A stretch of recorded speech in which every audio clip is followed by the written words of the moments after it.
സംബന്ധിച്ചിടത്തോളം ഇസ്ലാമിൻ്റെ തിയറി അതാണ്. ഇവിടെ നന്മ മാത്രമേ ഇവിടെ ഉണ്ടാവാൻ പാടുള്ളൂ, നന്മയ്ക്ക് വേണ്ടി പ്രവർത്തിക്കുകയും വേണം.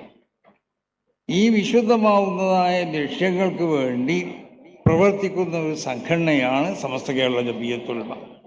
അതുകൊണ്ടാണ് ഈ സംഘടനയെ ഇവിടുത്തെ എല്ലാ രാഷ്ട്രീയ കക്ഷികളെന്ന് മാത്രമല്ല, ഇവിടുത്തെ എല്ലാ ജനങ്ങളും ഇതിൻ്റെ നയങ്ങളെ അംഗീകരിക്കുകയും ഇതിൻ്റെ പ്രവർത്തനങ്ങളെ പ്രശംസിക്കുകയൊക്കെ ചെയ്യുന്നത്.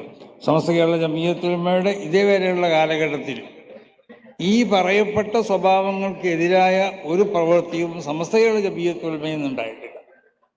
പിന്നെ മുസ്ലിം പേരുള്ളവർ, അത് എല്ലാ പേരുള്ളവരും എല്ലാ നിലക്കുള്ള അക്രമങ്ങളും ഇവിടെ ചെയ്യും. അത് മുസ്ലിം പേരുണ്ടായതുകൊണ്ട് മാത്രമല്ല, അത് മുസ്ലിം പേരുള്ളവർ എല്ലാ മതത്തിൻ്റെ അനുയായികൾ പലരും ആ മതത്തിൻ്റെ ശരിയായ നിർദ്ദേശങ്ങളും ഉപദേശങ്ങളൊക്കെ അനുസരിച്ച് ജീവിച്ചാൽ ഇവിടെ വല്ല കുഴപ്പമുണ്ടാവില്ലല്ലോ. പക്ഷെ ആ നിലക്ക് ജീവിക്കുക എന്നുള്ളത് മനുഷ്യനാണല്ലോ. മനുഷ്യരിൽ ഞാൻ ആദ്യം പറഞ്ഞതുപോലെ ക്രോധത്തിൻ്റെയും വികാരത്തിൻ്റെയും ഒക്കെ ശക്തികളുണ്ടാവും. അതിനെ അടിച്ചമർത്തിയും കൊണ്ടിട്ട് അതിനെ ഉപയോഗിക്കപ്പെട്ട സ്ഥലത്ത് മാത്രം ഉപയോഗിക്കുക എന്നുള്ള ഒരു തിയറി നമ്മൾ സ്വീകരിക്കണം. അതില്ലാത്തതുകൊണ്ടാണ് ഈ കാര്യങ്ങളൊക്കെ.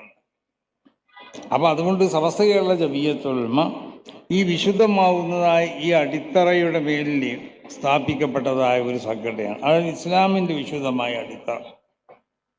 അപ്പം അതുകൊണ്ട് സമസ്ത കേരള ജമിയത്തുൽ ഉലമ അതിൻ്റെ എല്ലാ മേഖലകളും, അതിൻ്റെ പ്രവർത്തന മേഖലകൾ നമ്മൾ പരിശോധിച്ചാൽ മനസ്സിലാവും.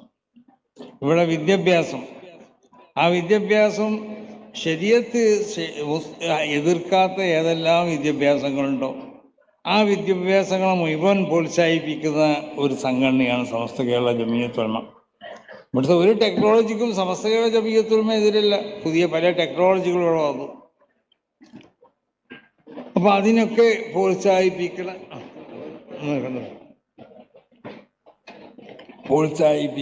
ഒരു സംഘടനയാണ് സമസ്ത കേരള ജമിയത്തുൽ ഉലമ.